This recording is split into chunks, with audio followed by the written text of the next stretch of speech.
Firstly, let's cut the cord from the start. I think this game's in continuity, and if you came here to find out why, you'll have to wait another week when I finish that video. No, this video will be going over something I'd been playing around with but never had the evidence for until this game.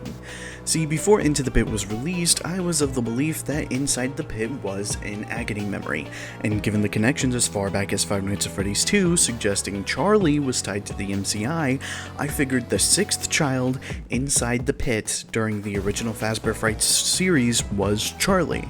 This idea was doubled down when Into the Pit started being leaked with descriptions of the game describing how we were going back to save 5 kids, not 6, and the trailer images which showed what seemed to be a 6th kid who looked a little different from the others. Hell, even some people thought that this 6th kid was just an illusion and didn't exist. And so before Into the Pit was released, I was adamantly convinced that if there was a 6th kid inside of this game, it was going to be Charlie, who was tied to the MCI thanks to Give Gifts, Give Life. But having my hands on the game, I was wrong.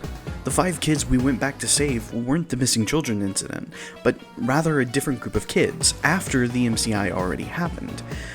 And in-game, we flat out see 6 children laying there, which left me confused. A lot of people would take this as definitive evidence that this can't be in continuity, because we know there's only 5 missing children. But the more I looked into it, this 6th kid was extremely abnormal. Not like bullshitting where I want the books to be canon kind of way. The game flat out shows you they are different from the other 5. In the party room scene, we can see 6 kids are lined up against the wall, 5 with red pants, and the 6th with black pants. If it were just that, I would have let it go, but then we have a look at the arcade games, most notably Hat Game. In the game, which is a recreation of Balloon Boy's Adventure, we collect 5 hats to beat the game. Yet, if we break the game, just like in the version from Five Nights at Freddy's 3, we find the Happiest Day tables with cake already eaten, and the further we go, we find 5 sets of balloons. And in the very end of the hall, we see Afton holding a 6th hat on a rope, pushing it back and forth before it falls into the pit. However, if we run fast enough, we can collect it, causing the hat number to change from white to purple. Okay, that's just 2 pieces of evidence. What's that matter? Well, if we look inside of the files, we can find that this purple guy was actually intended to be Old Man Consequences from FNAF World, in which he had dialogue which said, "You fell down the rabbit hole, didn't you? It's not your fault. You didn't know. The others didn't know either. You're a little different from them, you know. You're not trapped yet. Find solace in knowing such. Look to the sky or fall into the pit." Which might seem like a lot to understand, but to break it down, this speech confirms the 6th child is different from the others, as they aren't trapped, and Old Man Consequences tells them to either look to the sky, aka move on, or jump into the pit, staying behind. Into the pit, huh? Meanwhile, another set of models in the files show a few images. In one, we can see 5 children being attacked by the yellow rabbit, flat out proving that there are 5 MCI kids. But then there was the pieces, which Oswald would collect in-game, 6 pieces to be exact, which showed the same exact scene, but this time with a 6th kid, a little boy, which would make the total characters inside of that image 4 boys and 2 girls, matching 1-to-1 with Gabriel, Jeremy, Susie, Fritz, Cassidy, and some 6th kid. You also have the hidden minigames, where similar to the Happiest Day minigames, the player interacts with random objects to find the hidden arcade games, including one about the Fazbear Frights story Fetch, which objectively shows us in the same pizzeria where we collect 6 balloons, not 5. We then have the main gameplay, where we play as Oswald, who finds 5 trapped children and tries to save them, causing one of the endings where he's kidnapped by the yellow rabbit, making him the mysterious 6th victim. In fact, the hat he wore in one of those endings is actually on Ennard's mask, a character made up of 5 MCI kids, and Elizabeth as the 6th kid. Hell, even Abby, one of our Elizabeth parallels in the movie universe, is set up to be a 6th victim who distinctly hides inside of a ball pit. Does this mean Oswald is the 6th kid? No, but instead, pay attention to Oswald's story. A boy who lives in a poor family is harassed at school, and the only thing he can do during the day is go to a pizzeria, in which when he jumps into the pit, he manages to meet some friends and finally have fun. Fun that's taken away when he witnesses the yellow thing standing in front of the kids dead. And what's Oswald's reaction to walking in on the MCI?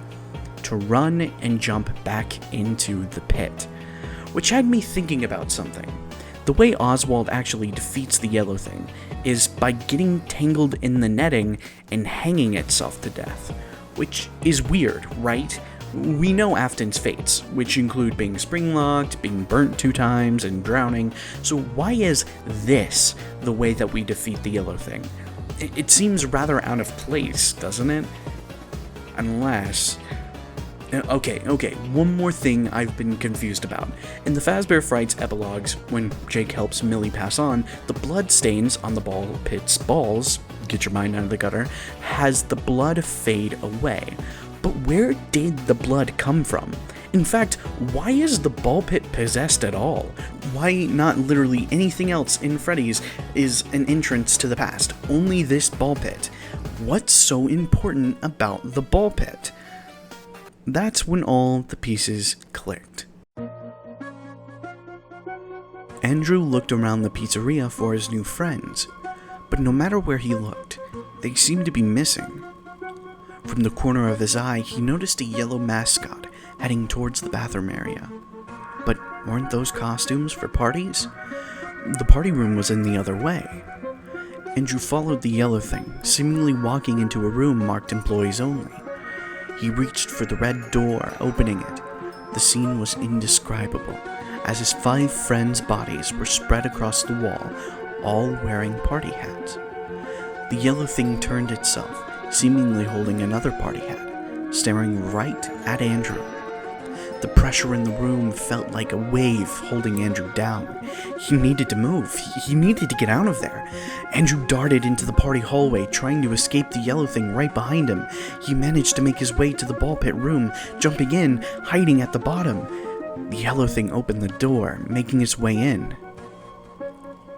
Hide if you want. It didn't save the others. It will not save you. I can taste the fear in your breath. You will not be spared. You will not be saved. I will make you suffer like so many of the others. Then the room went silent. Had Andrew done it? Did he escape him? Got you. Yellow arms reached into the ball pit to grab Andrew, but he kicked the hand, jumping out of the ball pit and... What? Andrew's feet weren't on the ground. He felt an immense pressure around his neck, arms, and legs, but was he stuck? The yellow thing just stared at Andrew as he squirmed around, laughing. Andrew tried to cry for help, but nothing left his voice. No, it couldn't end like this. He felt his body getting weaker before the whole world turned dark. Was he dead? Andrew opened his eyes, seeing a figure, a man, something, looking back at him. You fell down the rabbit hole, didn't you? It's not your fault. You didn't know. The others didn't know either. You're a little different from them, you know. You're not trapped yet. Find solace in knowing such. Look to the sky, or fall into the pit. When the police arrived the next day, they determined that this kid seemed to have been hiding in the ball pit after hours and must have gotten caught in the netting. They closed off the ball pit, locking the room. After all, they had another investigation on their hands. And while Andrew's body was buried, his soul stayed inside the very thing that killed him, so that maybe one day he could enact revenge on the one who killed him. He would make sure Afton knew he was the one he shouldn't have killed. Blah, blah, blah. Shizu, your shitty narratives aren't going to convince me of your theory. Okay. There are other pieces of evidence, such as how the family in the beginning of the game mentioned how no one uses it because of ringworm and you know, which is a weird line. No, we don't know. Mixed with Burntrap and Security Breach's death, which has the Tangle grab Burntrap and pull him up almost like he's, I don't know, hanging him. You then have all the innuendos of Andrew being known for wearing an alligator mask, a character most associated with being in water, and take one look at the Into the Pit cover, which flat out has the yellow thing looking like an alligator staring at its prey. And many more connections my friend Piper Viper Art on Twitter made, who you should check out, links in the description or out on the screen, and from what I can tell, a lot of people on Twitter fuck with it, so given just blatantly having Andrew be shoehorned in as an MCI kid feels incorrect, like flat out being a retcon of the canon. In all other continuities, having 5 kids, yet these short stories have 6? This would explain why Andrew is so different from the others. But I digress. The continuity discussion isn't until next week. Let me know if you like this concept by liking. If you didn't, let me know in the comments down below why that is, and make sure to subscribe for future videos, which might even include some of your guys' ideas. Until I see you again, mata ne.